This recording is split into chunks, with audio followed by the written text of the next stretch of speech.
Hi, everyone. Laszlo Montgomery here. Welcome to another edition of the China History Podcast. So far in this series, we've looked at pre-Confucian and Confucian philosophy, as well as the school of legalism. Today in this episode, we're going to start off by focusing on the Yi Jing, the Book of Changes, also called the Classic of Changes, or the Changes by itself. You'll also see it referred to as the Zhou Yi, the Changes of Zhou. Of all the ancient Chinese classics, this one is the most widely read, and continues to be read on a daily basis by millions. Book of Odes, the Book of Documents, Shu Jing, Shang Shu, all those others. People keep it in their library, but those volumes don't get taken off the shelf as much as the Yi Jing. Besides being one of the most published and widely read books on the planet, it's also one of the oldest ever written that's still in existence. Alongside the Old Testament, the Yi Jing is the oldest book in continuous use since ancient times. Unlike the Old Testament, the Yi Jing contains no gods, capital or small g, plural or singular. Depending on which expert you listen to, the Yi Jing is almost 4,000 years old. But everywhere I read, it's more often pegged at 3,000 years old. Well, it wasn't all written at once or by the same person, so how old is the Yi Jing? Like most of what we know about anything in China from the oldest of olden days, can't say for sure. Of the Wu Jing, the 5 classics, this is the only work that can be slotted in the metaphysical category. All the other Confucian classics are concerned only with human affairs and the place human beings occupy in the cosmos. With the Yi Jing, this oldest of the classics, one can argue this is where the beginnings of philosophy can be marked on China's historical timeline. Skeptics might scoff at the Yi Jing, just as secular people might do at religion. It's easy to take one's rational eyes and lack of faith and cast doubt on a book that's filled with words that have no fixed meaning and yet can unlock so many of the mysteries of life and of the universe. However you may look at it, the truth remains. It's still consulted on a daily basis as a guide that teaches you how to live. Its use in Chinese society from the Zhou era all the way into today has been continuous, like I said, by people who came from every class in China. I'm thinking less people use it today than way back when, but it's still very much in use in all kinds of manifestations. Anyone who has seen a feng shui master do his thing, checking a place out for a client who wants to build something perhaps, the master always has his feng shui compass as one of his main tools. Look closely and you'll see this tool is tied into the Book of Changes in an obvious way, yet feng shui isn't something specifically discussed in the Yi Jing. Rice University Professor Emeritus Richard J. Smith, in his book The Yi Jing, A Biography, gave some very spot-on remarks about the Yi Jing that I will quote here and there. He explained it this way, quote, "The central preoccupation of the Yi Jing throughout the imperial era was how to understand the patterns and processes of nature and how to act in harmony with them." End quote. Professor Smith defined nature as Dao, and that to understand the Dao was to understand all the changes around you and in the entire universe. Like the Bible and the Quran, the Yi Jing, in its mere 4,100 characters and 64 chapters, dispenses sound moral advice that someone, commoner all the way up to a ruler, might find relevant to their specific problem or situation, no matter how petty or far-reaching. The Book of Changes is most widely used and viewed as a divination system. That's how the book began its life, but it's way more than that. In its finished and standard form, the Yi Jing has stood as a comprehensive philosophical treatise on how our lives and everything around us undergoes change. There are no rituals or prayers in the Yi Jing. You don't read it like a book from start to finish. It is more a work you consult rather than read. The Yi Jing differs from other forms of divination that try to open a door to the future. To divine comes from the Latin divinare, to foresee or to be inspired by God. This was the art of tapping into the divine will, or the Dao. The Yi Jing can act as your on-demand vest pocket guide to advise you on a recommended course of action for whatever question you have. And it's concerned only with the present. It won't predict the future. It's not like a deck of tarot cards. It will take certain variables into consideration and advise you a course of action to take or not to take to arrive at your hoped-for future situation. It doesn't tell you what will happen. It just gives you ways to look at the situation and assist you in making a decision about what's best for you. Richard Wilhelm, who we will discuss more of later, said this to explain the Yi Jing, quote, "It can best be compared to an electrical circuit, reaching into all situations. The circuit only affords the potentiality of lighting. It does not give light. But when contact with a definite situation is established through the questioner, the current is activated and the given situation is illumined." End quote. Let's trace the milestones in the development of the Yi Jing from its earliest beginnings up to the time in 136 BCE when Emperor Han Wudi allowed the cement to dry on a final version of the Yi Jing. I'm telling you, what we ended up with and what the Yi Jing actually said in its earliest form, well, no one can say for sure. It's so old. There are a few traditional stories about how the Yi Jing came about. All have pretty much been dismissed by scholars as not true, but these stories will have to remain standing and as place markers until archaeologists uncover newer evidence regarding what actually happened. What is it, and where did it come from? As tradition tells the story, it all began with Fu Xi.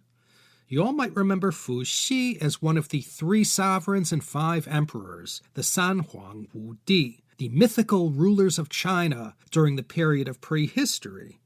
He was the first sovereign. Yao and Shun were also part of this group. Fu Xi lived, if he lived at all that is, from more or less 2953 to 2838 BCE. This is old. More than 2,000 years before Confucius, and still a few centuries before the Egyptian pharaohs would start building the Giza pyramids. This linkage with Fu Xi lends even more to the mystery surrounding this Bronze Age book of divination. So more or less 2800 BCE, Fu Xi, in addition to teaching his people about marriage, music, writing, painting, fishing nets, domestication of livestock, and thanks to his sister or wife, Nuwa, the secrets of the silkworm also, through his own patient observations and from receiving messages from the divine, was taught the wisdom of the 8 trigrams, the Ba Gua. One of the sources used by Fu Xi was the Yellow River map, the He Tu. And when you mention the Yellow River map, you have to mention the Luo Shu Square. Both the Yellow River map and the Luo Shu Square are mentioned in the Yi Jing. Since they were numerological diagrams, tradition says Fu Xi was inspired by them in creating the 8 trigrams. I have it on good authority that Yi the Great employed the Yellow River map in his efforts to deal with the 2 generations of raining and flooding that afflicted China and the world. The Yellow River map and the Luo Shu Square are always mentioned in conjunction with each other. When you see the diagrams, they look rather simplistic and unextraordinary, but there's more to it than meets the eye, and they were connected numerologically to the 8 trigrams. We just have to take that on faith. Fu Xi's divine source wasn't an anthropomorphic divine source. It will be referred to usually as the Dao. Like Moses, who gave his people the 10 Commandments, so Fu Xi gave the Chinese Huaxia people the 8 trigrams. Archaeological evidence has indicated that it seems the ancient Shang civilization based around Anyang and Henan had already developed an ancient numerology system that worked in consort with their oracle bone divination system. And it's believed that this system might have also been an early inspiration for the Ba Gua, the 8 trigrams. That's the defining symbol of the Yi Jing, the 8 trigrams, the Ba Gua. And the 64 hexagrams, 64 Gua. That's how it all began. What's a trigram? What's a hexagram? Well, let's start at the beginning.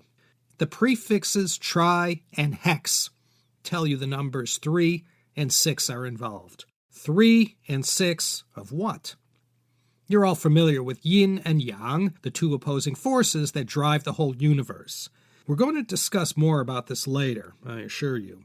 Some numerologists love to compare this to a binary code in order to derive all kinds of far-out conclusions. Fu Xi gave us the 8 trigrams. Xia dynasty founder Yi the Great, some say it was he who took those 8 trigrams and turned them into 64 hexagrams. There's a more popular version that purports the hexagrams were devised and sequentially ordered by Zhou dynasty founder King Wen, back when he was still called Ji Chang, head of the Ji clan during the Shang dynasty. During the struggle to bring an end to the Shang dynasty, Ji Chang was captured and imprisoned by the last Shang king, Zhou Xin, mentioned previously.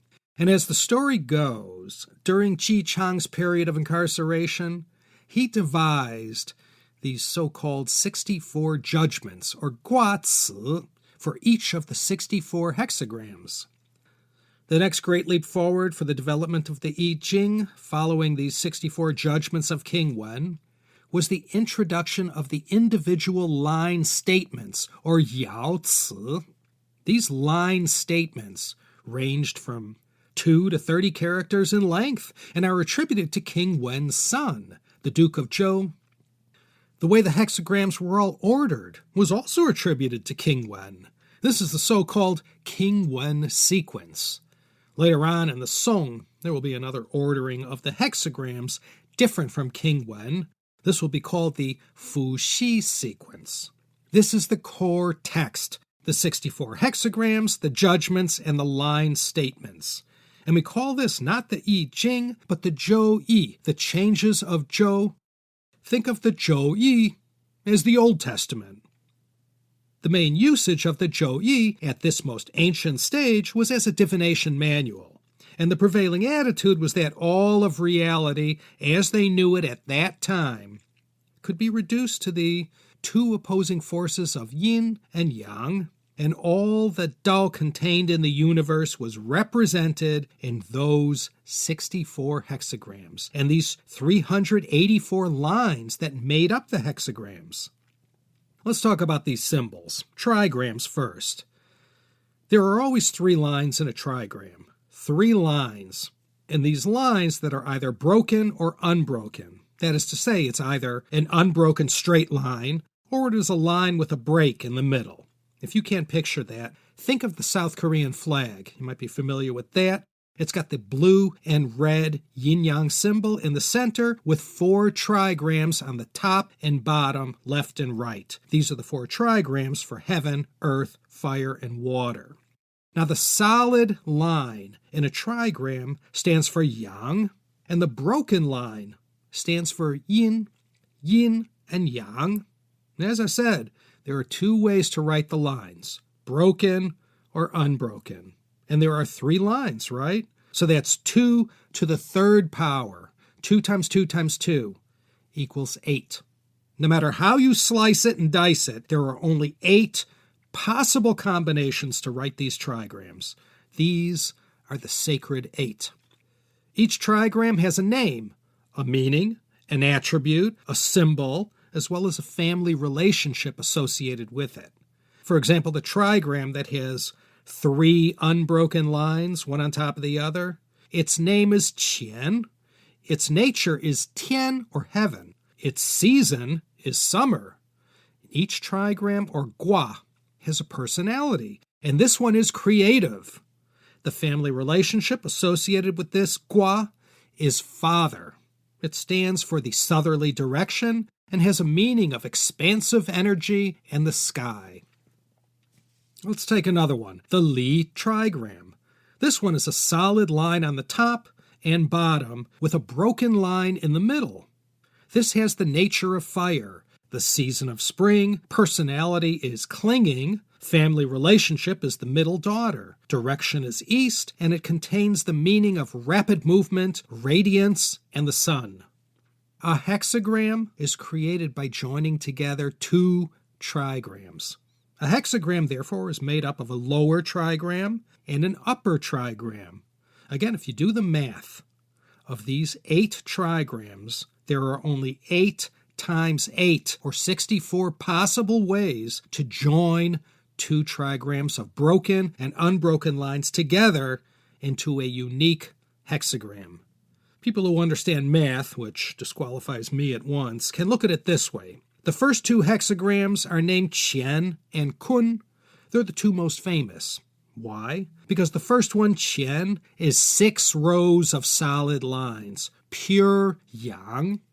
The second hexagram, Kun, is 6 rows of broken lines, pure yin. The other 62 hexagrams are simply permutations of these 2, Qian and Kun combined. Male, female, unbroken line, broken line. So 64 hexagrams, these combinations of broken and unbroken lines. Of these hexagrams, there are 8 that end up being written the same, no matter you invert them or not. Invert, turn it upside down.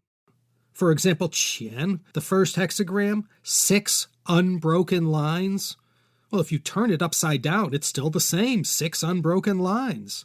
There are 8 hexagrams like this. No matter how you flip them, they're the same.